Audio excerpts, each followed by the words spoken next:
आज हम पढ़ने वाले लिस्ट के बारे में।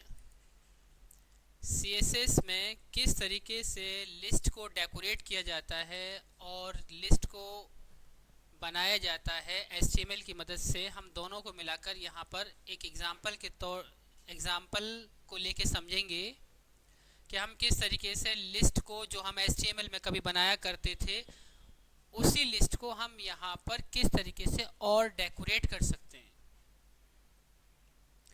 यहाँ पर हम देखेंगे ये हमारा बॉडी सेक्शन है और हमने इसको पहले से ही डेकोरेट किया हुआ है, मतलब इस तरीके से पहले से हमने बनाया हुआ है। इसका मतलब मैं समझा देता हूँ।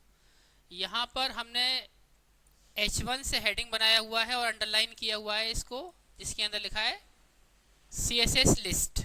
ठीक है। इसके बाद में यहाँ पर हमने पैराग्राफ चेंज किया है और इसके बाद में लिखा है एग्जाम्पल ऑफ अनऑर्डर्ड लिस्ट। और जब हम HTML में अनऑर्डर लिस्ट बनाया करते थे तो क्या लिखते थे, UL टाइप और लिस्ट आइटम लिखा करते थे। और ये लिस्ट आइटम कुछ भी हो सकते हैं और जिसको आप ओपन करेंगे उसको आप क्लोज भी करेंगे। जैसे कि हमारा एलिमेंट क्या है, अनऑर्डर लिस्ट का UL टाइप, इसको यहाँ पर हमने क्लोज कर दिया, मतलब ये लिस्ट आइटम अनऑर्डर लिस्ट के आइटम है। ठीक है। इसी तरीके से मैंने जैसे ऊपर किया है यहाँ पर, ऐसे ही मैंने नीचे भी यहाँ पर एग्जाम्पल ऑफ ऑर्डर लिस्ट लिखा हुआ है और यहाँ भी जो आइटम्स लिए वहीं से कॉपी पेस्ट कर लिया मैंने। तो ये ऑर्डर लिस्ट के हैं और ऑर्डर लिस्ट के लिए हम HTML में क्या किया करते थे, OL टाइप, यानी ये ऑर्डर लिस्ट के आइटम है। ठीक है। अनऑर्डर लिस्ट ऐसी लिस्ट होती है जिसका कोई मैनर नहीं होता है, कोई सीक्वेंस नहीं होता है, कोई ऑर्डर नहीं होता है, कोई क्रम नहीं होता है। जबकि ऑर्डर लिस्ट ऐसी लिस्ट होती है जिसके अंदर सभी आइटम्स का क्रम होता है, सीक्वेंस होता है, ऑर्डर होता है। मैं आपको यहाँ पर ब्राउज़र पर दिखा देता हूँ कि मैंने यहाँ पर ये सब किया है। तो स्क्रीन पर क्या नज़र आ रहा है, मतलब ब्राउज़र पर ये देखेंगे आप। यहाँ पर मैंने इसको H1 से हेडिंग बनाया हुआ था और अंडरलाइन किया हुआ था। ये हमारा CSS लिस्ट यहाँ पर आ ही रहा है और हमने यहाँ पर पैराग्राफ चेंज किया था और उसके अंदर लिखा था हमने एग्जाम्पल ऑफ अनऑर्डर लिस्ट और ये लिस्ट आइटम लिए थे। और इसी तरीके से हमने एग्जाम्पल ऑफ ऑर्डर लिस्ट और आइटम हमने ये लिए हुए थे। ठीक है। बाय डिफ़ॉल्ट ये खुद से आ रहा है, मैंने इसमें अभी कुछ भी नहीं किया हुआ है। ठीक है। अब इसके अंदर हम CSS से अप्लाई करेंगे और देखेंगे हम इसको किस तरीके से CSS की मदद से डेकोरेट कर पाते हैं। ठीक है। तो यहाँ पर सबसे पहले हम जो हमारा अनऑर्डर लिस्ट है इसकी बात करेंगे। ठीक है। तो यहाँ पर हमारा एलिमेंट का नेम क्या है, UL। ठीक है। तो यहाँ पर हम बना लेंगे क्लास का यहाँ पर कोई नाम दे देंगे, जो भी नाम आप रखना चाहते हैं, जैसे मैंने A दे दिया। ठीक है। इसके बाद हम आएंगे अपने हेड सेक्शन के अंदर और यहाँ पर एलिमेंट का नेम क्या है, UL डॉट, क्लास का नेम क्या है, A। ठीक है। और इसके बाद करली ब्रैकेट स्टार्ट करेंगे। ये हम पहले से जानते हैं, क्लास सेलेक्टर हमने ऑलरेडी पढ़ रखा है। अब यहाँ लिखेंगे लिस्ट स्टाइल टाइप, जो भी आप टाइप रखना चाहते हैं उस टाइप का आप नेम मेंशन करेंगे यहाँ पर। जैसे कि मैं ये चाहता हूँ सर्कल हो जाए। ठीक है। तो मैंने यहाँ पर सर्कल लिख दिया। अभी आप देख सकते हैं, मैं ब्राउज़र पर आपको दिखाता हूँ कि एलिमेंट यहाँ पर ये डॉट्स आ रहे हैं। ठीक है। सर्कल नहीं है ये। ठीक है। तो देखते हैं क्या असर होता है इस पर। अभी मैं फाइल को देखो, अब मैं सेव कराता हूँ। ठीक है।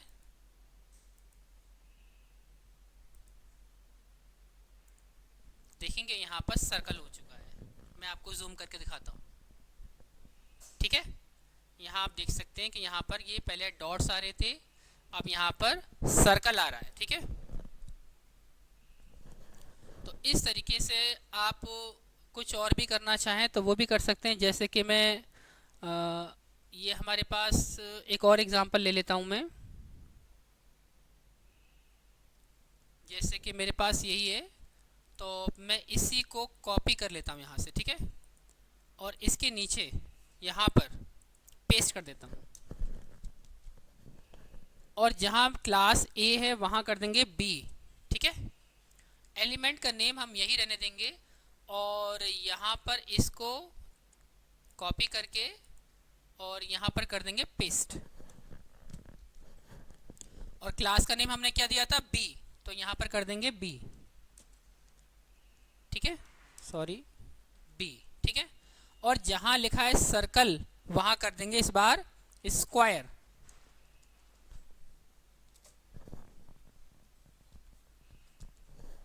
SQU, sorry, Q. अब यहाँ सेव करा के देखते हैं क्या असर होता है इस पर।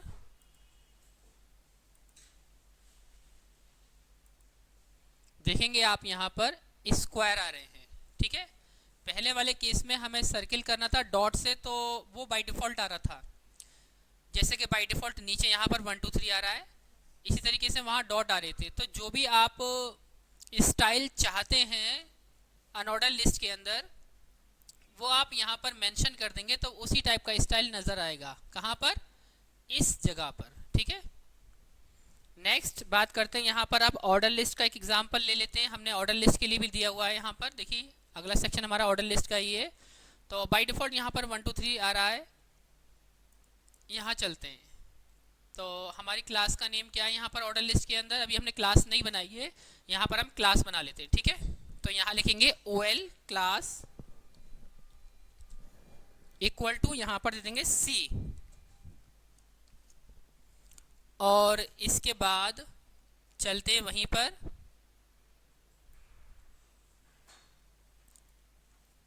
और यहाँ मैं इसको कॉपी कर लिया। करने के बाद मैं इसी को यहाँ पेस्ट कर दिया, और क्लास का नेम हमने क्या रखा था यहाँ पर, C, तो यहाँ पर हम कर लेंगे C, और एलिमेंट का नेम क्या था, OL, तो यहाँ पर UL की जगह पर OL कर लेंगे। और यहाँ पर आपको थोड़ा सा चेंज करना पड़ेगा, जैसे कि मैं अभी ऑर्डर लिस्ट की बात कर रहा हूँ, तो यहाँ पर लिखेंगे list style type, list style type, और इस जगह पर आपको बताना होगा कि आप किस टाइप का स्टाइल चाहते हैं। जैसे मैं चाहता हूँ अपर। ठीक है, तो टाइप के बाद आप क्या करेंगे, यहाँ पर लगाएंगे कोलन, और यहाँ लिखेंगे अपर रोमन।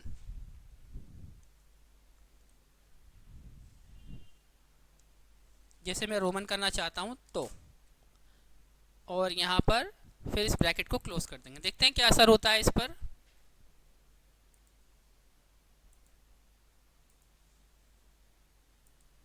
देखेंगे अपर रोमन यहाँ पर हो चुका है। ठीक है, इसी तरीके से अगर हम चाहते हैं अल्फ़ा न्यूमेरिक हमारी वैल्यू आए, सॉरी अल्फ़ाबेट आए, तो हम क्या करेंगे, यहाँ पर मैं इसी को ही कॉपी कर लेता हूँ यहाँ पर। ठीक है, इसको नंबर तो हमारे बाय डिफ़ॉल्ट आ ही रहे थे, लेकिन यहाँ पर हम दूसरा स्टाइल लगाना चाहते हैं, तो यहाँ पर मैं कर दूँगा क्लास D। ठीक है, और देखते हैं ऊपर की तरफ जाने के बाद यहाँ पर मैं इसको कॉपी कर लूँगा, फिर से कॉपी, और यहाँ पर हम इसको पेस्ट कराएंगे, और यहाँ पर क्लास का नेम जहाँ पर C है वहाँ कर देंगे D। ठीक है, और यहाँ पर अपर की जगह जैसे मैं चाहता हूँ लोअर अल्फ़ा आ जाए, तो यहाँ पर इस जगह पर लोअर अल्फ़ा कर देंगे। ठीक है, लोअर अल्फ़ा, ALPHA। देखते हैं क्या असर होता है इस पर।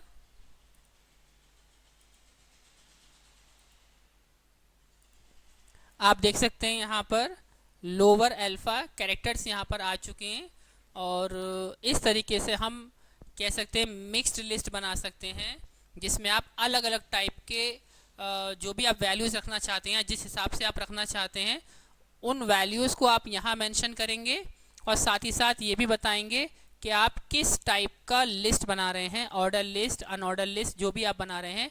और उसके बाद में जो भी आपने क्लास का नेम दिया है यहाँ पर, वो आप नेम यहाँ पर देंगे डॉट लगा के। ठीक है, तो इस तरीके से हम यहाँ पर मिक्स लिस्ट बना सकते हैं CSS की मदद से। अब हम ये चाहते हैं कि इस पर कलर भी कर पाएँ। ठीक है, तो यहाँ पर मैं इसी के अंदर ही, जैसे कि मान लीजिए मेरे पास ये लिस्ट है, यूएल टाइप वाली लिस्ट है, अभी हमने यहाँ पर सर्कल किया हुआ है, तो मैं यहाँ पर बैकग्राउंड कलर भी ऐड करना चाहता हूँ, तो मैं यहाँ इसी जगह पर लिखूँगा बैकग्राउंड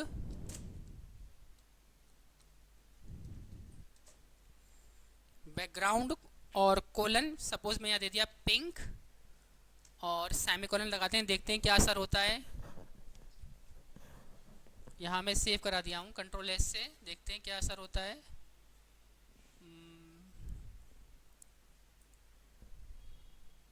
बैकग्राउंड पिंक,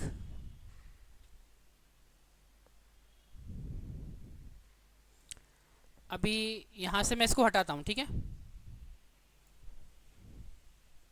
इसको हम बाद में ऐड करेंगे, ठीक है। तो मैं क्या किया, यहाँ पर इसी एलिमेंट के अंदर हम कलर लगाते हैं, जैसे कि मैंने लिखा था यहाँ पर ये पहले वाली लेता हूँ, ये वाला, ठीक है, इस एलिमेंट के ऊपर, ठीक है। यहाँ पर लगाएंगे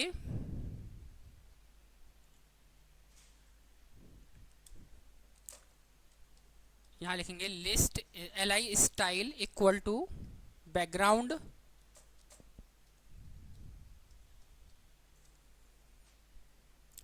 दे दिया मैं यहाँ पर ऑरेंज, ठीक है। देखते हैं क्या असर होता है इस पर।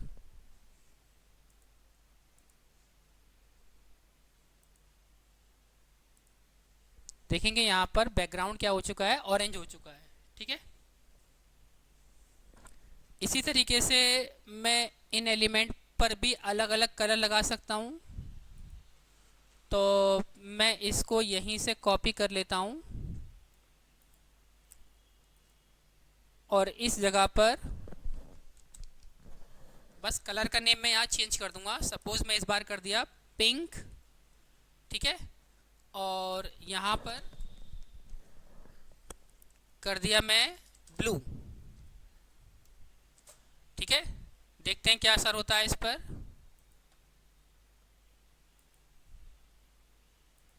देखेंगे पिंक भी हो रहा है हमारे एलिमेंट पर और दूसरे पर ब्लू भी हो रहा है, ठीक है। अब यहाँ पर बैकग्राउंड कलर चेंज करके देखते हैं, जो हमारा पहले हो नहीं रहा था, अब यहाँ देखते हैं, ठीक है। तो मैं यहाँ पर इसको सेमीकोलन से सेपरेट कर दिया और इसके बाद लिखेंगे बैकग्राउंड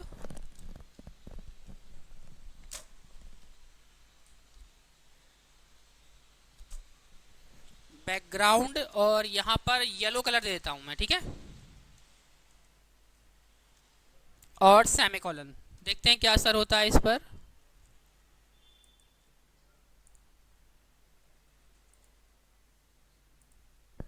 देखेंगे यहाँ पर ये ब्लू कलर हो चुका है, ठीक है, सॉरी येलो कलर हो चुका है इसके बैकग्राउंड में, ठीक है। वो नज़र इस वजह से नहीं आ रहा क्योंकि हमने यहाँ पर इस एलिमेंट पर ही कलर लिया हुआ है। मैं एक काम करता हूँ, नीचे वाले पर लगाता हूँ, ठीक है, तब आपको ज़्यादा क्लियर होगा, ठीक है। तो मैं इस चीज़ को उठाकर यहाँ से कॉपी करता हूँ और नीचे वाले एलिमेंट पर लगाता हूँ मैं, ठीक है। देखते हैं क्या असर होता है।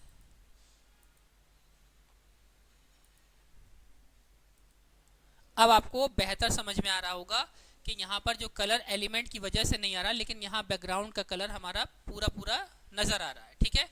तो इस तरीके से आप किसी पर्टिकुलर एलिमेंट पर या उसके बैकग्राउंड पर कलर लगा सकते हैं, और ऐसा मैंने यहाँ पर ये अनऑर्डर लिस्ट के साथ में किया है।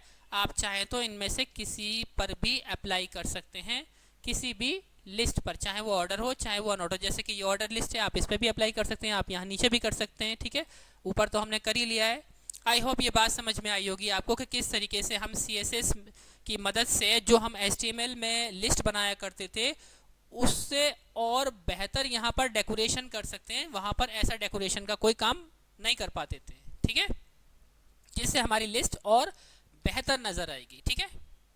आई होप ये बात सभी को समझ में आई होगी।